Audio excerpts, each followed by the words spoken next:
Com o vereador Diego Nazato, está nos ouvindo bem, parlamentar. Bom dia. Bom dia, Jorge. Para mim é uma satisfação estar ligado com você e com todos os ouvintes da Itaberá. Vamos falar sobre a CPI do esgoto, documento protocolado na sessão desta quinta-feira. Agora vai para a análise, né, na Câmara de Vereadores, para ver se está tudo de acordo com o regimento, né, vereador? Como é Perfeito, Jorge. Depois que o documento ele é apresentado pelos vereadores, assim do documento que ele tem as 5 assinaturas, ele é encaminhado à Procuradoria da Casa, que vai emitir o parecer pela legalidade desse documento, vai avaliar todos os aspectos dele. E, nesse sentido, diferente de outros protocolos que foram apresentados ao longo do tempo, a gente tem entendimento de que não será um empecilho qualquer viés que venha da Procuradoria, porque a gente teve 14 assinaturas dos demais parlamentares. E, por isso, a gente fica otimista e aguarda ansiosamente esse retorno para dar encaminhamento na comissão. Qual é a expectativa do senhor, hein, vereador? Como o nosso requerimento ele não indica quantos serão os componentes dessa mesa, entre 3 ou 5 vereadores na comissão, a gente fica aguardando um retorno do próprio presidente, após o retorno da Procuradoria, indicando quantos serão os membros da comissão de inquérito.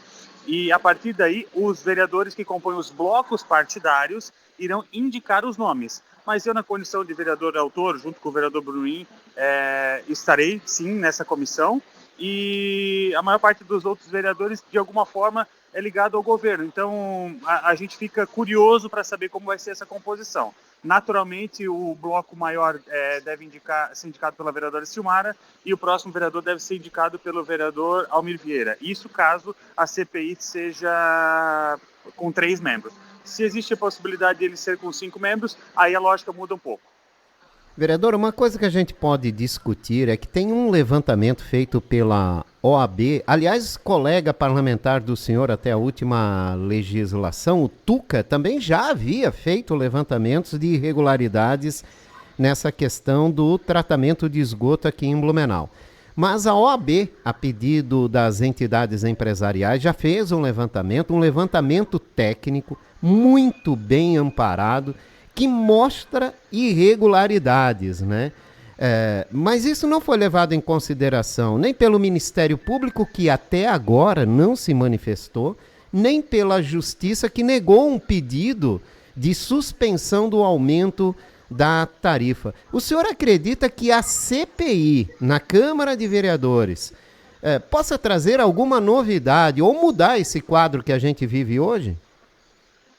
Com certeza. Na verdade, essa CPI ela acaba trazendo à Câmara de Vereadores uma responsabilidade que sempre foi dela. A gente precisa prestar contas para a comunidade onde o calo mais aperta. E esse contrato de saneamento ele já tem sido discutido há muito tempo e esse quinto aditivo, no meu ponto de vista, ele acaba sendo muito grave. E a partir do documento emitido pela própria OAB, um documento muito contundente, não restaram dúvidas de que a gente precisa se debruçar nesse sentido. Eu entendo que a primeira entidade que deve ser convocada a trazer esclarecimentos é a própria AGIR, porque a AGIR é o órgão técnico que acaba qualificando e chancelando os pedidos da BRK Ambiental. E é por isso que eu entendo que assim que ela for montada, a CPI, a gente deve ouvir a BRK, mas antes disso a própria AGIR, porque são decisões técnicas que precisam ser discutidas com a comunidade de vereadores. Até porque, como a própria OAB citou, esse aditivo ao contrato de saneamento, ele acaba alterando de maneira consistente o objeto da licitação e, nesse sentido, deveria ter uma nova contratação, um novo processo licitatório, e o próprio sistema de saneamento básico, através de caminhões limpa-fossa, não é objeto da nossa política de saneamento na nossa cidade de Blumenau. Então, acaba tendo diversas irregularidades. E esse 16% de aumento precisa ser discutido com a Câmara de Vereadores. E voltando à pergunta diretamente, com certeza a CPI tem a capacidade de trazer mais elementos às discussões, até porque aquilo que já foi apontado por exemplo, pelo Tribunal de Contas e aquilo que foi apontado na ação popular movida pelo vereador Jean Volpato, são ações de caráter imediato. E o próprio Ministério Público tem acompanhado isso, mas a partir de uma discussão mais séria, diante das câmeras, 4 meses, a gente vai poder sustentar mais informações e encaminhar o relatório final à comunidade e aos órgãos responsáveis. Uma pergunta que se faz também, né? Após assinar, né, a mudança no contrato, o governo pode voltar atrás dessa decisão ou suspender por enquanto? Pode haver uma mudança nesse sentido? Ou a partir do momento que o governo assinou essas alterações, já fica difícil rever essa situação? Por exemplo, o próprio governo que assinou essas alterações, depois de autorizar essas mudanças, pediu um parecer do TCE que argumentou que fato consumado não tem mais o que fazer, né?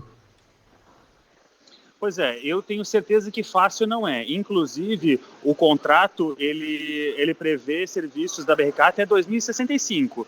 E muito do capital que foi empregado até agora precisa ser amortizado. Então, todas as ações deliberadas pela prefeitura sobre esse contrato acabam trazendo uma responsabilidade sobre o município. Mas, se a gente levar em consideração aquilo que é de interesse público, com certeza existe a possibilidade de revisar não só aditivo, mas todo o contrato. E se for necessário romper unilateralmente por algum descumprimento contratual, seja da prefeitura ou da BRK, que se faça uma análise daquilo que é mais viável aos interesses da nossa população.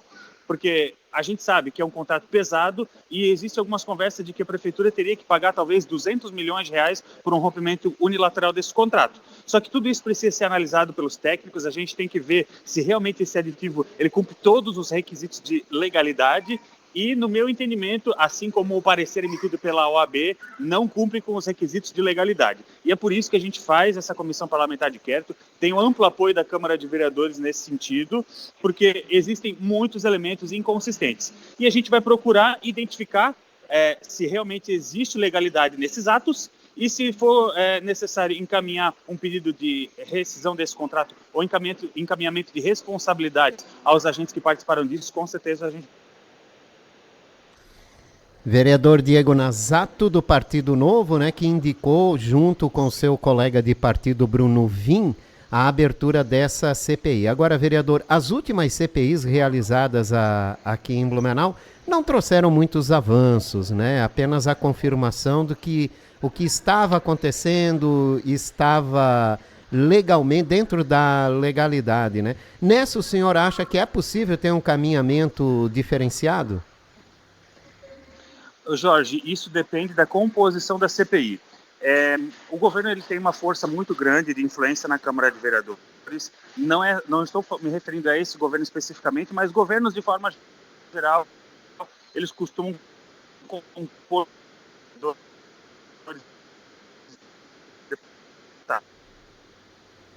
Estamos como os vereadores proponentes. Eu, como um dos vereadores proponentes, certamente vou fazer parte dessa comissão, mas a gente precisa ficar atento aos demais vereadores para verificar se eles estarão lá a pedido dos interesses das gestões e do contrato da BRK ou da população. Nas últimas vezes que a gente teve CPIs no nosso município, muitas das composições jogavam em favor da pizza. E isso é algo que a população acaba lamentando e descredibiliza as CPIs. Mas a gente não tem o poder de interferir nisso diretamente, né? Vamos verificar se a composição dos blocos parlamentares pode construir uma CPI cada vez mais independente. Essa é a minha expectativa. A expectativa do senhor é em quanto tempo, né, ter o início desses trabalhos? Olha, isso ainda depende do retorno da própria Procuradoria, mas a gente vai acelerar ao máximo esse processo. Inclusive, lembrando à comunidade que a CPI ela deve durar 4 meses. E a gente vai estar aberto a ouvir todas as partes interessadas. Então, eu acho que pode ser, inclusive, uma CPI ainda mais longa do que 4 meses. O senhor faz parte, né, de um partido que prega muito pela liberdade econômica, né? Mas veja bem, essa mudança no contrato de concessão do esgoto em Blumenau acabou com a liberdade do cidadão de poder escolher a empresa que entra na casa dele para fazer a coleta dos dejetos da fossa. Agora ele é obrigado a fazer isso junto com uma empresa que deveria fazer uma rede aqui no município, né, vereador?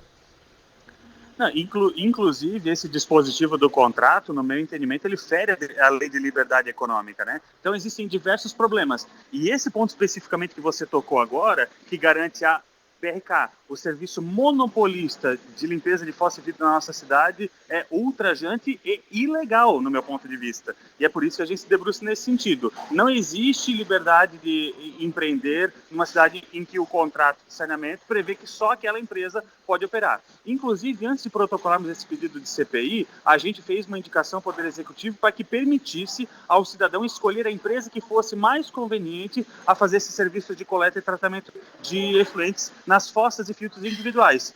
Infelizmente, a gente ainda não teve retorno de que isso poderia acontecer e com o fato consumado da assinatura desse aditivo, ao que tudo indica, a gente vai seguir, se não forem tomadas providências contundentes do Poder Executivo ou do Judiciário, tendo exclusivamente a BRK a responsabilidade de fazer essa limpeza de fossa e filtro, inclusive com preço muito mais alto que o praticado de mercado. E outro ponto de ilegalidade dos atos desse quinto aditivo é porque ele estabelece que essa tarifa de limpeza de fossa e filtro das unidades da nossa cidade, ela vai ter um valor de 85% ou 70% da tarifa convencional, o que também é ilegal, porque os serviços concessionários do Brasil inteiro, eles precisam ser precificados conforme o custo de operação daquele serviço propriamente dito. E como o serviço de coleta e tratamento nas unidades individuais é algo completamente novo e estranho à formatação original do contrato de saneamento, no nosso entendimento, deveria ter uma tarifa completamente nova, ou melhor, um novo modelo de precificação especificamente para a limpeza de fossa e filtro. Então, cobrar 70% da tarifa convencional para a limpeza das caixas de gordura e fossa das pessoas também é um ato ilegal. Pois é, e diante de tantas ilegalidades, né, que são apontadas em cima disso, a gente não entende como é que isso tudo foi autorizado. Muito obrigado, vereador, pela participação do senhor nesta manhã. Obrigado, Jorge, estou sempre às ordens. Eu conversei com o vereador Diego Nazato, do Partido Novo, né, autor, junto com o vereador Bruno Vim, também do Partido Novo, do requerimento para uma CPI para avaliar essa alteração no contrato do esgoto aqui em Blumenau. Esse pedido agora está em análise na Procuradoria Jurídica da Câmara de Vereadores.